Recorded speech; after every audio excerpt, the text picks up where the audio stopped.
ನಮಸ್ಕಾರ, ಕನ್ನಡ ಒನ್ನಿಗೆ ಸ್ವಾಗತ. ನಾನು ನಿಮ್ಮ ಭಾಗ್ಯನಾರಾಯಣ ಬೊಗ್ಗವರಪು.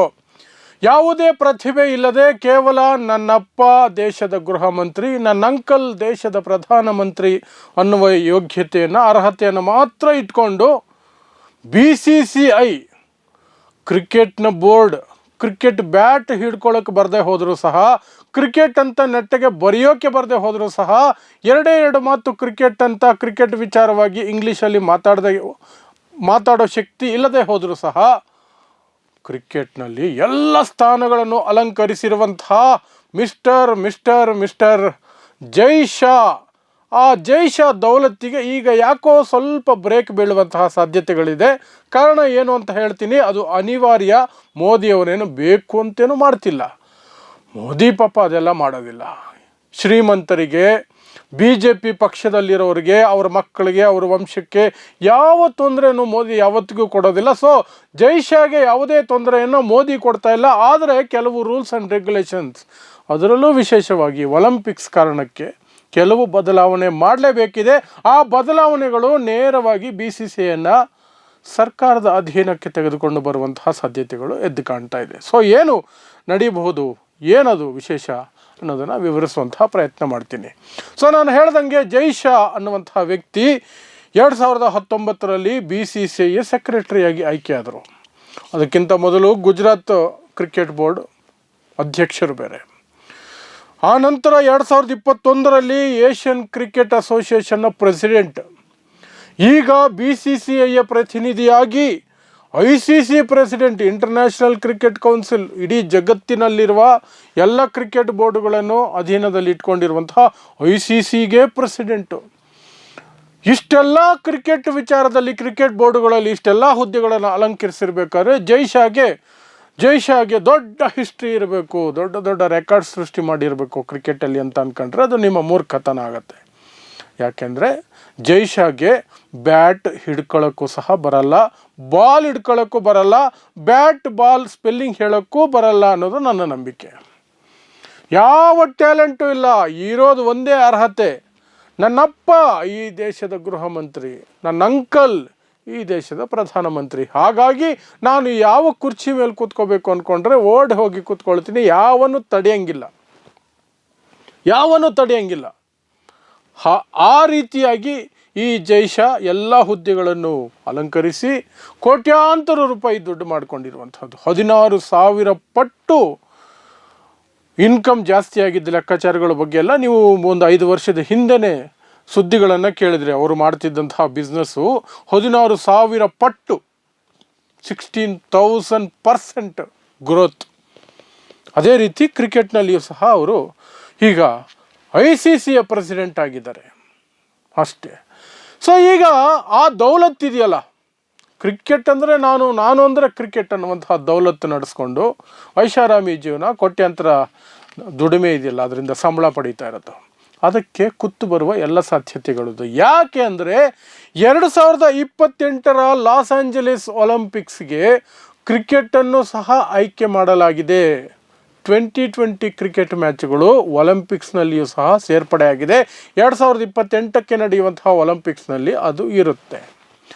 ಒಲಿಂಪಿಕ್ಸ್ಗೆ ಯಾವುದಾದ್ರೂ ಒಂದು ತಂಡ ಹೋಗಬೇಕು ಅಂದರೆ ಆ ತಂಡ ಸರ್ಕಾರದ ಅಧೀನದಲ್ಲಿ ಅಥವಾ ಸರ್ಕಾರದ ಬೋರ್ಡಿನ ಅಧೀನದಲ್ಲಿರುವಂತಹ ತಂಡಗಳಾಗಿರಬೇಕು, ಬೋರ್ಡ್ಗಳಾಗಿರಬೇಕು, ಮಂಡಳಿಗಳಾಗಿರಬೇಕು.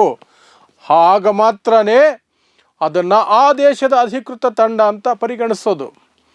ಈಗ BCCI ಭಾರತ ದೇಶದ ತಂಡನ ಅಂದರೆ ಇಲ್ಲ. ಅಧಿಕೃತವಾಗಿ BCCIಗೂ ಭಾರತಕ್ಕೂ, ಭಾರತದ ಜನರಿಗೂ, ಭಾರತದ ಸರ್ಕಾರಕ್ಕೂ ಯಾವುದೇ ಸಂಬಂಧ ಇಲ್ಲ. ಅದು ಒಂದು ಕ್ಲಬ್. ಇದನ್ನು ಕೋರ್ಟಲ್ಲಿ ಪ್ರಶ್ನೆ ಮಾಡಿದರು.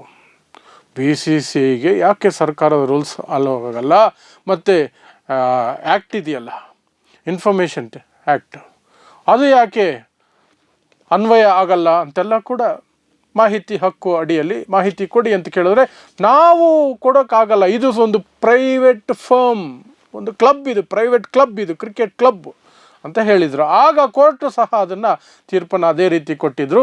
ಇದಕ್ಕೂ ಭಾರತ ದೇಶಕ್ಕೂ ಸಂಬಂಧ ಇಲ್ಲ. ಹಾಗಾಗಿ ಅವತ್ತಿಂದ ಏನು ಮಾಡಿದ್ರು BCCI ಅವರು ಹುಷಾರಾಗಿ Indian team Indian cricket team ಅಂತೆಲ್ಲ ಕರೆಯೋದಿಲ್ಲ, ಟೀಮ್ ಇಂಡಿಯಾ ಅಂತ ಕರೀತಾರೆ.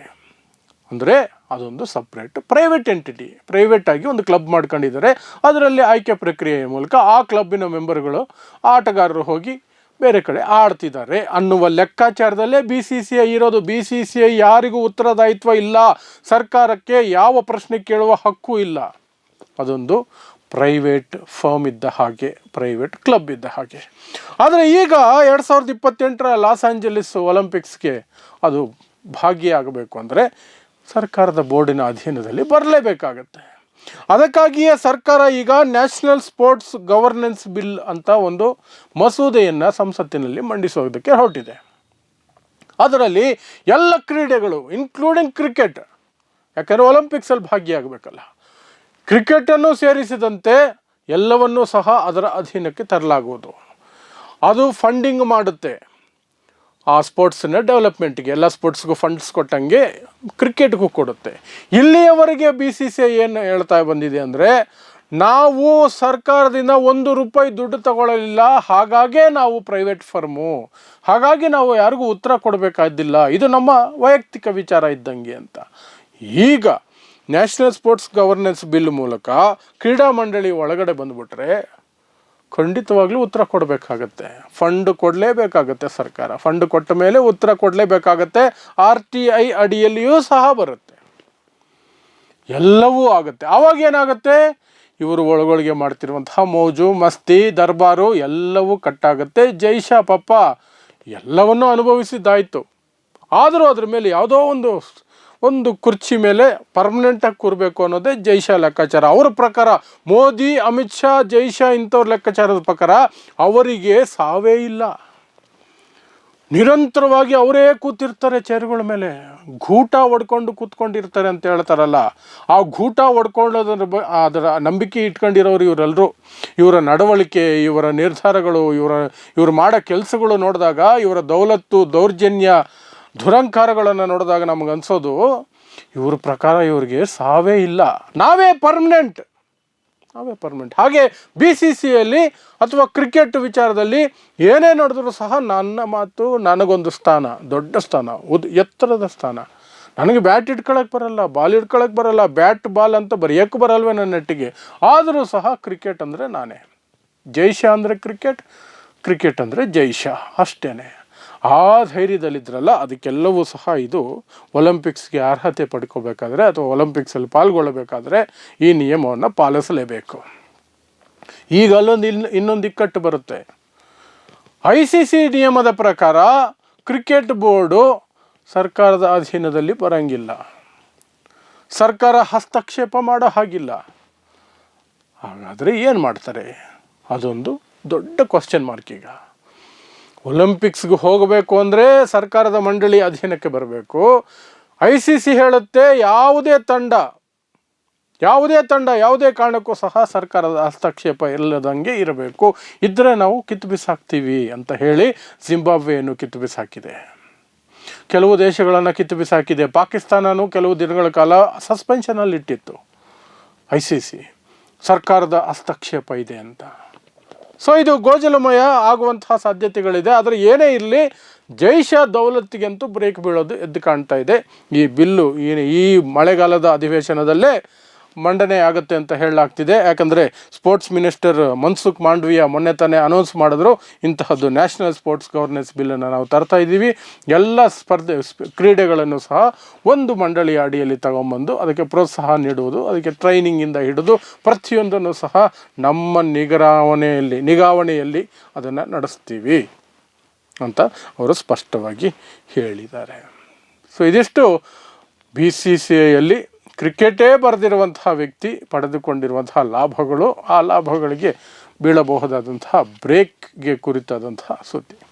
ನೋಡ್ತಾ ಇರಿ ಸಮಾಜಕ್ಕಾಗಿ ಕನ್ನಡ 1 ನ್ಯೂಸ್. ನಮಸ್ಕಾರ.